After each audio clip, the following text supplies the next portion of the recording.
Welcome to Deepyog recipe. मी दीपाली. तर आज आपण बनवत आहोत मकर संक्रांत स्पेशल तिळगुळ वडी. ती पण अतिशय मौसूत अशी तिळगुळ वडी. चला सुरू करूया. त्यासाठी घेतलेले आहे 1 वाटी तीळ. ते आपण छान असे भाजून घेणार आहोत. गॅसची फ्लेम मी कमी ठेवलेली आहे, जेणेकरून छान असे तीळ भाजले जातील. भाजताना तडतड असा आवाज यायला लागला की समजायचं तीळ भाजले गेलेत. तर त्यांना आपण काढून घेऊया. आता आपण शेंगदाणे भाजून घेणार आहोत. ज्या वाटीने मी तीळ घेतले होते त्या वाटीनेच मी 1 वाटी थोडंसं कमी शेंगदाणे घेतलेले आहेत. त्यांनाही छान असे भाजून घेणार आहोत आपण. तर शेंगदाणे देखील छान असे भाजले गेलेले आहेत. तर त्यालाही आता आपण एका प्लेटमध्ये काढून घेऊयात.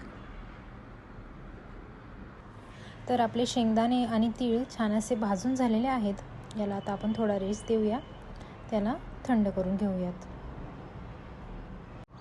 तर आपले तीळ आणि शेंगदाणे छान असे थंड झालेले आहेत. शेंगदाण्याची टलफर मी काढून घेतलेली आहेत. तर चला आता आपण याला मिक्सरमध्ये घालून याची छान अशी भरड करून घेणार आहोत. सर्वप्रथम मी तीळ घेत आहे. तीळ बारीक करताना मी मिक्सरला पल्स मोडवर फिरवत आहे, जेणेकरून छान अशी भरड तयार होईल. तुम्ही बघू शकता तिळांची मी जाडसर अशी भरड तयार करून घेतलेली आहेत. चला आता एका प्लेटमध्ये काढून घेते. आता आपण शेंगदाण्यांची देखील जाडसर अशी भरड तयार करून घेऊयात. त्याच प्रकारे मिक्सर पल्स मोडवर फिरवणार आहे मी, जेणेकरून शेंगदाणे जास्त बारीक होणार नाहीत. तर शेंगदाणे देखील तयार झालेले आहेत. तर त्याच प्लेटमध्ये मी काढून घेते आहे. चला आता पुढची प्रोसेस करूया. त्यासाठी मी इथे 2 वाट्या गूळ घेतलेला आहे. ज्या वाटीने मी तीळ आणि शेंगदाणे घेतलेले होते त्याच वाटीने मी मोजून 2 वाट्या गूळ घेतलेला आहेत. तर आपण छान असा गुळाचा पाक तयार करून घेणार आहोत. इथे आपल्याला 1 तारी किंवा 2 तारी असा पाक तयार करायचा नाही आहे. जस्ट गूळ मेल्ट झाला पाहिजे इतकं करायचं आहे. यामध्ये मी 1 चमचा साजूक तूप घालत आहे आणि त्याचप्रमाणे 2 छोटे चमचे पाणी घालत आहेत. याला सतत असे हलवत राहूया, जेणेकरून भांड्याला चिटकणार नाही. तर तुम्ही बघू शकता आपला पाक ऑलमोस्ट तयार झालेला आहे. या प्रकारे आपला पाक तयार झालेला आहे. आता यामध्ये आपण जे मिश्रण तयार करून घेतलं होतं ते घालून घेणार आहोत. याला छान असे मिक्स करून घेऊयात, जेणेकरून छान असे मिक्स होईल. आपले मिक्सचर छान असे मिक्स झालेले आहेत. आता यामध्ये मी घालत आहेत थोडीशी इलायची पावडर आणि 1 चमचा साजूक तूप. पुन्हा एकदा छान असे मिक्स करून घेऊयात.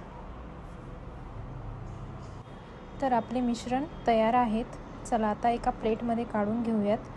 मी इथे एका प्लेटला तूप लावून घेतलेलं आहे आणि त्यावरती आता मी मिश्रण काढून घेत आहे. मिश्रण छान असे प्लेटमध्ये पसरवून घेऊयात. मी इथे एका वाटीचा वापर केलेला आहे मिश्रणाला छान असे पसरवून घेण्यासाठी, जेणेकरून मिश्रण छान असे थापले जाईल. त्यानंतर आपण थोडेसे तीळ मी बाजूला ठेवले होते भाजून झाल्यानंतर, हे वरतून आपण त्यावरती टाकून घेणार आहोत मिश्रणावरती आणि त्यालाही चमच्याच्या सहाय्याने हळूवार पद्धतीने थापून घेणार आहेत.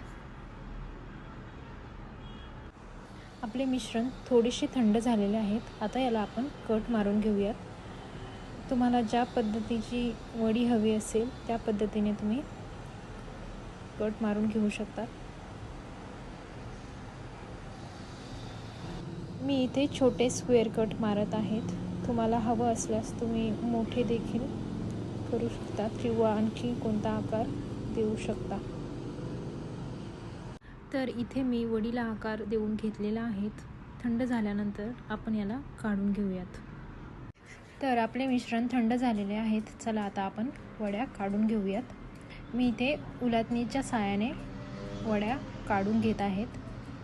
तर छान तयार झालेल्या आहेत आपल्या तिळगुळ वड्या. मी तुम्हाला एक तोडून दाखवते. या प्रकारे छान अशा मऊसूत तिळगुळ वड्या आपल्या तयार झालेल्या आहेत. तर तुम्ही बघू शकतात आपल्या छान अशा तिळगुळ वड्या तयार झालेल्या आहेत. तर तयार आहेत आपली खुशखुशीत मऊसूत अशी तिळगुळ वडी. नक्की ट्राय करा. रेसिपी आवडल्यास दीपयोग रेसिपीला सबस्क्राईब करा, लाईक करा, शेअर करा. Thank you so much.